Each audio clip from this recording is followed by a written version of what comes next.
দর্শক, prime mover চালকদের কর্মবিরতিতে আজও অনেকটা স্থবির হয়ে পড়েছে চট্টগ্রাম বন্দর। আরো জানাতে চট্টগ্রাম থেকে যুক্ত হচ্ছেন সহকর্মী ইবেন মীর। ইবেন, কি বলছেন চালকরা, কি নিয়ে তাদের এই কর্মবিরতি?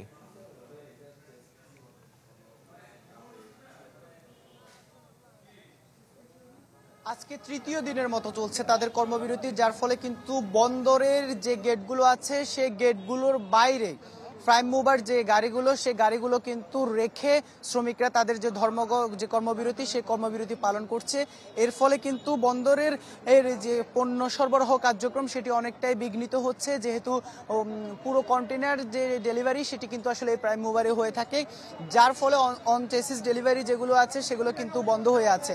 এর ফলে একেবারে বন্দরের সবগুলো গেটেই কিন্তু আসলে একই অবস্থা। প্রাইম মুভার চালকরা তাদের যে গাড়ি সে গাড়ি রেখে কিন্তু যে বন্দর অন্য যে পণ্য সরবরাহ সেখানেও কিন্তু আসলে কিছুটা বিঘ্ন হচ্ছে, যেহেতু খোলা ট্রাক এবং কাভার্ড ভ্যান সেগুলো যে সঠিকভাবে চলাচল করতে পারছে না। এই যে দীর্ঘ 3 দিন ধরে চলছে, আসলে এতে যে পরিমাণ ক্ষতি হচ্ছে সেটি কিন্তু চালক শ্রমিকদেরও ক্ষতি হচ্ছে, পাশাপাশি অর্থনীতিরও আসলে একটি বড় ক্ষতি হচ্ছে। বন্দরে কন্টেনার জট হওয়ার যে শঙ্কা সেটি দেখা দিয়েছে। আমরা একটু কথা বলবো এখানে যারা বন্দর সংশ্লিষ্ট সিএনএফ থেকে শুরু করে শ্রমিক এবং চালক সবাই আছেন, আমরা একটু দু একজনের সাথে একটু কথা বলবো। আচ্ছা, আপনাদের কি সমস্যা হচ্ছে এখানে পণ্য ডেলিভারি সংক্রান্ত? এই যেহেতু প্রাইম মুভার চালকরা ধর্মঘট কর্মবিরতি পালন করছে, সেক্ষেত্রে আপনাদের সমস্যা কি হচ্ছে? প্রাইম মুভার কর্তৃক আজকে তৃতীয় দিনের মতো ধর্মঘট চলছে।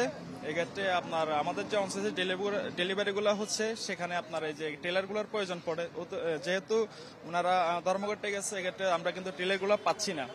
তো শুধু এটা না, আমাদের সর্বোপরি সকল ডেলিভারিতে সমস্যাগুলো হচ্ছে। এই যে আপনারা দেখতে পাচ্ছেন এখনো যে টেলারগুলো এখানে জড় হয়ে আছে। আমাদের অন্যান্য যে ডেলিভারিগুলো আছে, খোলা ডেলিভারি বলেন, আদার যে ডেলিভারিগুলো আছে, সেক্ষেত্রে ওই গাড়িগুলো সঠিক সময় কিন্তু প্রবেশ করতে পারছে না। অসংখ্য ধন্যবাদ। আমরা শুনবো আপনাদের আসলে মূলত দাবি কি, আপনারা কি দাবিতে এখানে দাবি কি মূলত আপনাদের মূলত দাবি কি?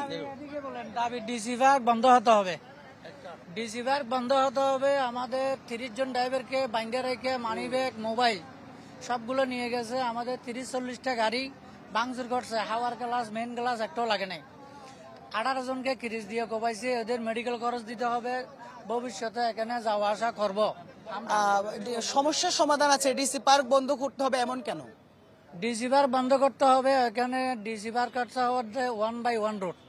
এখানে বালা একটা রিক্সা যদি দাঁড়িয়ে থাকে, একটা লরি গাড়ি যেতে পারে না। অসংখ্য ধন্যবাদ। আমরা আসলে শুনছিলাম তাদের বক্তব্য, তবে তারা যেটি বলছেন মূলত সেটি হয়তো তারা সঠিকভাবে যে বহিঃপ্রকাশ সেটি করতে পারছে না। তাদের দাবি মূলত হচ্ছে ডিসি পার্কের পাশে যেহেতু দুইমুখী সড়ক, সেটিকে আসলে সড়কটি প্রশস্তকরণ, যেহেতু সেখানে মানুষের যে ভিড় হয় সে ভিড়ের কারণে এই যে লরিগুলো চলাচল করতে সমস্যা হয়। এই যে নানা যে বিষয়গুলো দাবিগুলো আসছে, এগুলো সমাধান হলেই তারা তাদের যে কর্মবিরতি সেটি প্রত্যাহার করবেন। জি ইবেন, অনেক ধন্যবাদ যুক্ত হবার জন্য। চট্টগ্রাম থেকে জানাচ্ছিলেন সহকর্মী ইবেন মীর। মাঠের অলরাউন্ডার আমি, আর ঘরের allrounder Tilex. Tilex toilet cleaner, clean মানেই টাইলক্স।